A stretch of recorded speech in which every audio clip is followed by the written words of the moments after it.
दो भाई थे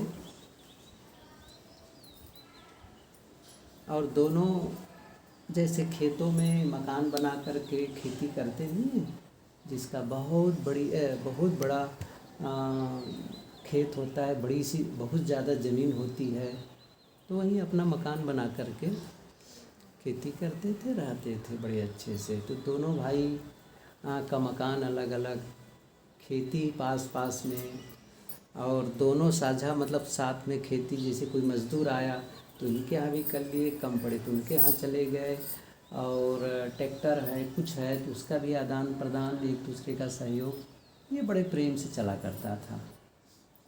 एक दिन किसी बात को लेकर के दोनों भाइयों में विवाद हो गया, और नाराज़गी और विवाद इतना बढ़ता चला गया कि दोनों की बातचीत बंद, और जो आपस में प्रेम था अब विरोध में बदल गया। एक दिन बड़े भाई के दरवाजे पर बाहर ऐसे खट खट जैसे दस्तक आवाज़ हुई सुबह सुबह। उसने दरवाज़ा खोला तो देखा कि एक बढ़ई अपने औजार लेकर के खड़ा है, और पूछा कि बहुत दिनों से मैं काम ढूंढ रहा हूँ, शायद आपके यहाँ मेरे लायक कोई काम हो, मैं करने आया हूँ। बड़े भाई ने सोचा कि हाँ आपकी ये काम है, अंदर आओ। और बताया कि देखो वो जो दिख रहा है मकान दूर यहाँ से, वो मेरा पड़ोसी, और पड़ोसी नहीं मेरा छोटा भाई है, और पहले साथ साथ रहते थे, दोनों का चारागाह एक होता था, और आपस में किसी चीज़ के लिए होता था तो हम आपस में बांट मिलजुल करके काम करते थे। लेकिन कुछ दिनों से विवाद हुआ, और ये उन्होंने कुछ ऐसा किया है कि जिसको ले करके मैं बहुत परेशान हूँ। क्या किया है? तो देखो नदी से ले करके यहाँ तक अपने बुलडोज़र से, अपने या जेसीबी कह लो, जेसीबी से पूरा नाला बना दिया है ताकि एक दूसरे के यहाँ जा न सके, और इन्होंने मुझे चढ़ाने के लिए किया है। तो एक काम करो, वो जो स्टोर है ना, कोठार बहुत बड़ा, उसमें लकड़ियाँ रखी हैं, उन लकड़ियों से उसमें यहाँ से वहाँ तक, मैं भी उनको बताऊँगा, उन्होंने नाला बना दिया है तो मैं भी बताऊँ, यहाँ से वहाँ तक बाड़ लगा दो, मतलब एक फेंसिंग कर दो ऊंची 8 फीट की लकड़ियों से, ताकि वो मुझे दिखाई भी न दे, न वो इधर आ सके। ये बातें सुन करके बढ़ई ने कहा कि लगता है मैं कुछ माजरा समझ गया हूँ, ठीक है मुझे सामान दे दो, कील दे दो, और मैं करता हूँ अपने ढंग से काम। तो आवश्यक सामान बड़े भाई दे करके कहा मुझे बाज़ार जाना है, शहर काम है, ये काम जो बता दिया करो। और बढ़ई ने क्या किया, बहुत मेहनत की, नापा, काटा, लकड़ी को चीरा, कील से ठोका, और पूरी दिन भर मेहनत करने के बाद उसका काम, जब तक वो बढ़ई लौटा वहाँ से तब तक देखता क्या है कि उसका काम अभी अभी पूरा हुआ है। और वो तो उस काम को देख करके उनकी आंखें फटी रह गई, मुंह खुले रह गए। और क्या हुआ था, उन्होंने क्या कहा था, एक दीवार बाड़ बना देना, उस बाड़ की जगह बना हुआ था एक पुल, और काम इतना अच्छा हुआ था, दोनों जो नाला बना था उसमें पुल बना था, हत्था लगा था, बढ़िया चलने की पूरी पर्याप्त जगह थी। और जैसे वो अंदर आया तो देखा कि छोटा भाई उस पुल से चल करके आ रहा है, और कहा भी आप भी कमाल कर दिए, मैंने तो नाला बना दिया था लेकिन आपने ये पुल बनवा दिया। और दोनों भाई बीच में आए और एक दूसरे को थामे, गले मिले, रोए कि हम लोगों ने क्या किया था। और फिर जब तक वो देखते हैं कि बढ़ई अपना सामान समेट करके जाने के लिए तैयार है, उसने कहा कि रुको रुको रुको, और काम है। मैं रुकता ज़रूर, लेकिन मुझे इसी प्रकार के कई सारे पुल बनवाने हैं, मुझे वहाँ जाना है। और बढ़ई चला गया। कहानी का संदेश साफ है, कुछ बातें हो जाती हैं आपस में, और उन बातों को लेकर के हम बहुत बड़ा काम कर लेते हैं जो नहीं करना चाहिए। लेकिन उन्हीं के बीच में जो समझदार होता है, देखो दोनों भाई नहीं समझ रहे थे, लेकिन वो बढ़ई ने बाढ़ की जगह क्या बना दिया, पुल बना दिया। हमें भी पुल बनाना सीखना है आपस में। जब किसी प्रकार कोई बात हो जाए तो हमें दीवार नहीं पुल बनाना सीखना है, ताकि फिर से वो प्रेम की धारा बहे, आदान प्रदान होता रहे।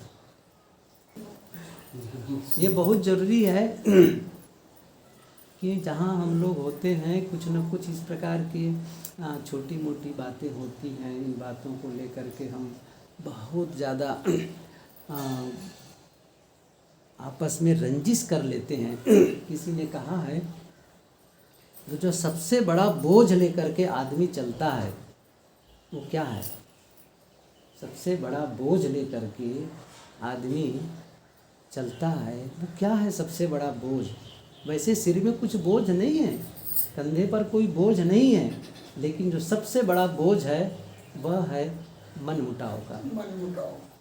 ये बोझ है ये।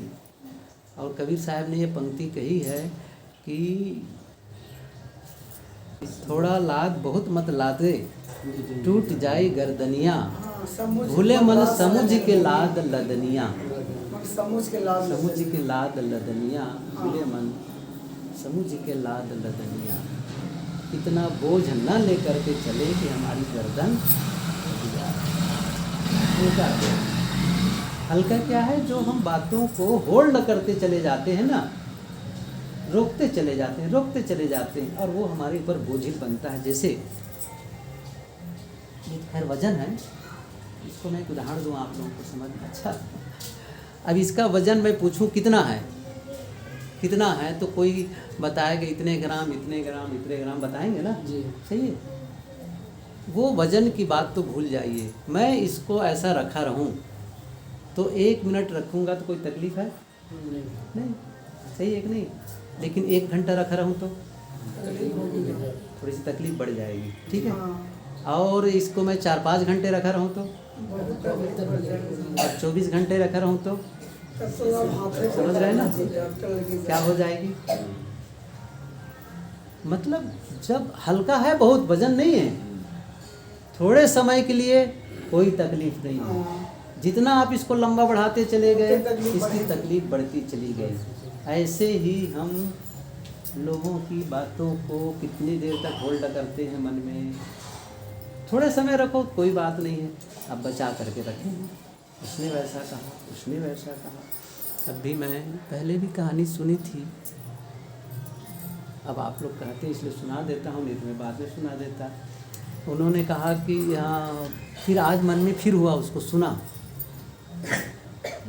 2 भाई, फिर वही 2 भाई की बात, अब प्रसंग है इसलिए कहा कि एक भाई दोनों में बहुत अच्छा रहा, लेकिन एक दिन एक छोटे भाई ने कुछ ऐसी बातें कह दी, कड़वी बातें, जो चुभने वाली बातें, और वो बड़े भाई बस नाराज हो गए इस बात को लेकर। अब बातें हो गई, लंबा समय बीत गया। अब छोटे भाई की बेटी की शादी थी। सोच रहा कि भाई सभी परिवार के लोग इकट्ठे हो तभी तो अच्छा लगेगा। शादी हो घर में और कोई भाई ना आए तो बड़ा अच्छा नहीं है। उसने सोचा कि आना जाना बंद ही कर दिए हैं, लेकिन मैं जा कर के उनको मनाऊंगा, निवेदन करूंगा, बड़े भाई ही हैं, हो गई गलती, हो गई थी, बात तो सही है। गया, भैया शादी है और आपको आना है, ऐसी बातें कही और बातें कुछ कहा तो उसने कहा नहीं मैं तुम्हारे घर जाऊंगा नहीं, तुमने ऐसा बोला है कि संबंध ख़त्म है, तुम अपना जानो, मैं नहीं आने वाला हूँ। काट दिया, आ गए, बड़ा निराश। उसने सोचा कैसे करूँ इस चीज़ को, और मनाना तो है लेकिन समझ नहीं आ रहा था कि कैसे उनको मनाऊं।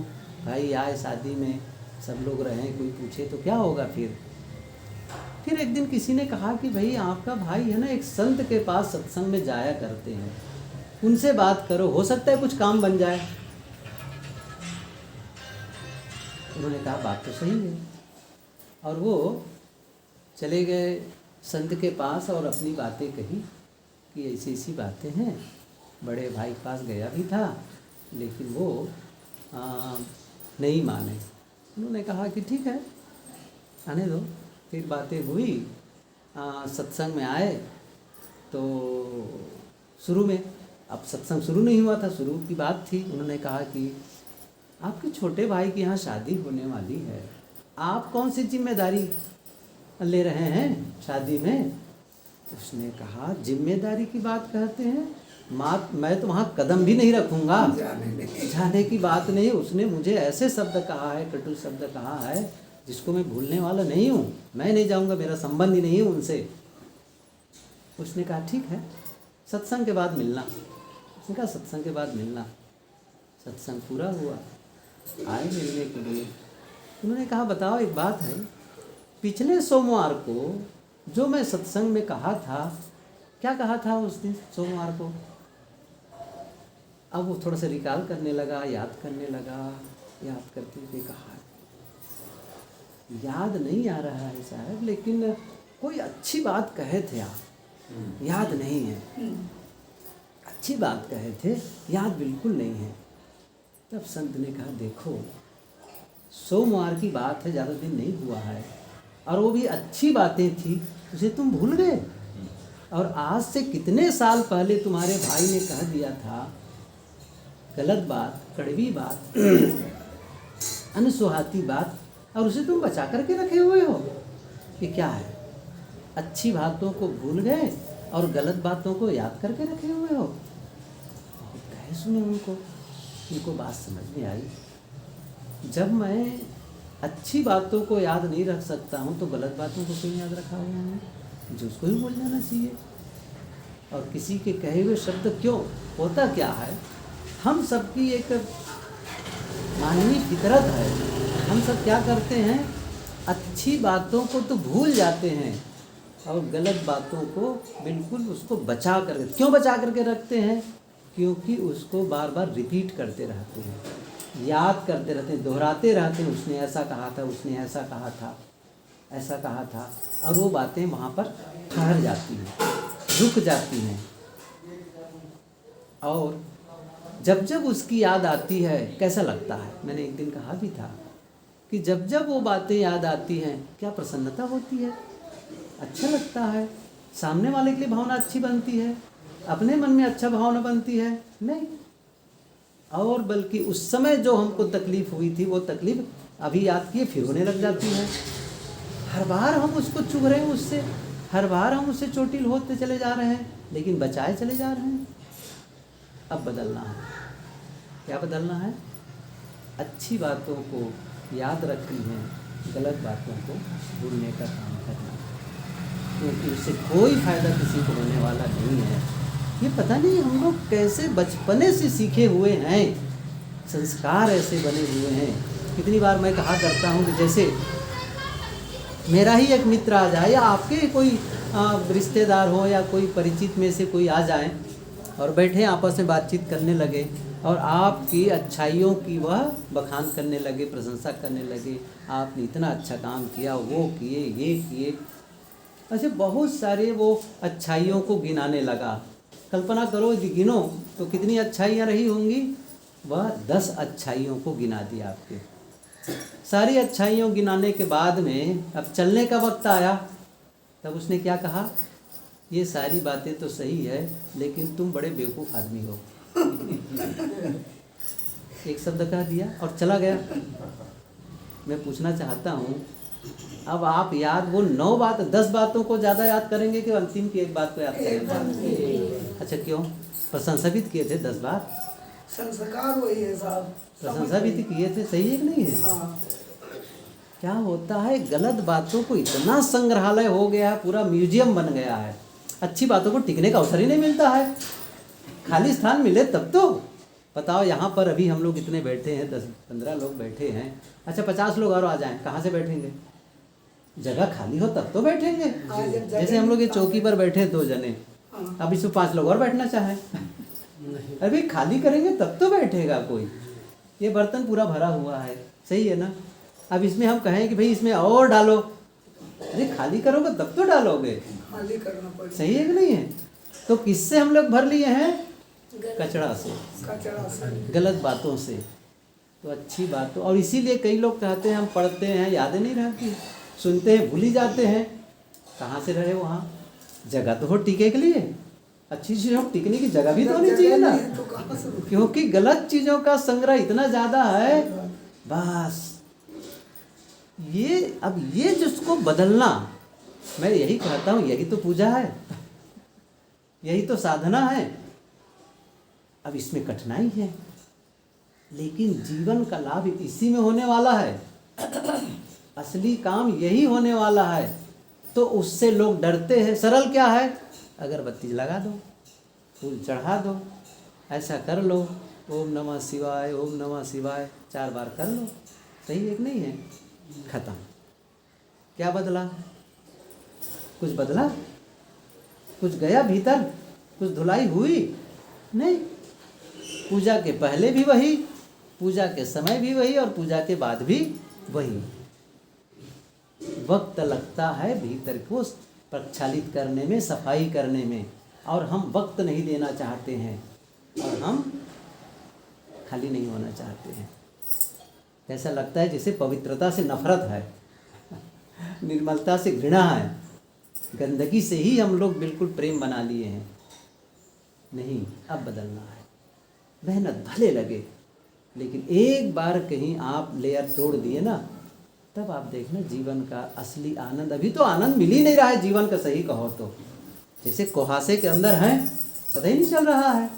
अब जब आप उस लेयर से ऊपर चले जाएंगे, जैसे ग्रेविटेशन होता है, पृथ्वी की ग्रेविटी होती है ना, ग्रेविटी एक लेयर होता है, उस लेयर के ऊपर चले गए, जैसे क्योंकि ऊपर पत्थर फेंके वो नीचे खींचता है, ग्रेविटेशन ऑफ लॉ क्या है, वो खींचता है, कुछ है, सिस्टम है, वो नियम है पृथ्वी का, एक आकर्षण शक्ति है, उसमें चुंबकीय शक्ति है।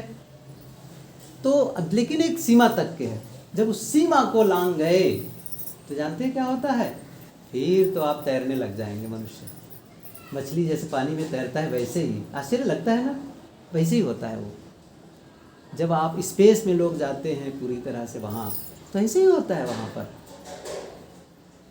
और इसीलिए पुरानी आदतें क्यों नहीं छूटती हैं, जो क्योंकि पहले पुरानी जो चीज़ें खींचती हैं, और हम अलग जाना चाहते हैं। कहा जाता है कि जो यान भेजते हैं ना चंद्रमा में, जैसे अपोलो 11, वो जब गया तो पता लगाया गया भाई यहाँ से वहाँ जाने में कितना ईंधन खर्च हुआ।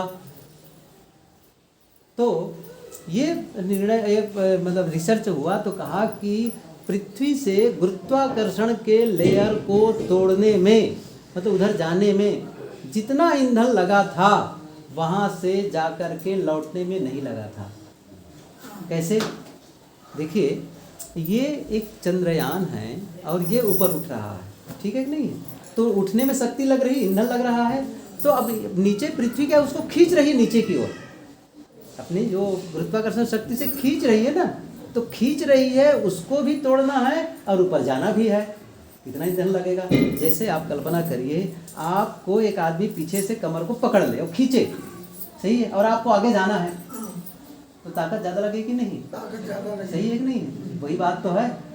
एक पीछे से नीचे खींच रहा हो और आपको ऊपर जाना भी है, तो ईंधन ज़्यादा लगा, और जब खींचने वाला ही नहीं रहा, ईंधन कितना कम लगा, जा करके आ गए। तो हमारी जो पुरानी आदतें होती है ना, वो हमें बार बार खींचती हैं, कंफर्ट जोन में बार बार खींचती हैं, क्योंकि हम क्या जा रहे हैं, नहीं मुझे वहाँ जाना है, तो पुरानी लिए फिर खींचती है, अरे नहीं बढ़िया तो कर रहे हो, काहे झंझट पड़ रहा है तुमको, सुबह उठ लेते झंझट करते कर लेते, बात खत्म हो गई, ये काहे झंझट कर रहे हो कि ध्यान में बैठो और अध्ययन करो, ये करो वो करो। समझ रहे हैं ना? बदलना समझ रहे हैं। हर समय हमको चिल्ला करके बोलने की आदत है, सही है। अब हम कह रहे हैं नहीं, धीरे बोलना है, कम बोलना है, तो पुरानी वाली फिर खींचेगी। क्या फ़र्क पड़ गया है? चल तो रहा है इतने दिन से, सही है। अब उस लेयर को तोड़ने में मेहनत है कि नहीं है? अब हम मेहनत करना ही ना चाहें और शायद आशीर्वाद के बल पर हो जाए, यही बार तो नहीं होता है कबीर के सिद्धांत में। कि आशीर्वाद हो जाए बस काम चल जाए, नहीं। करू बहिया बल आपनी छाड़ दिया न्यास, जाके आंगन नदिया बहे सो कसमरे सो पियास। कसमरे पियास। ये हम लोग केवल पाठ के लिए नहीं है कि हम पाठ करते जाएं और दोहराते चले जाएं, काम करें।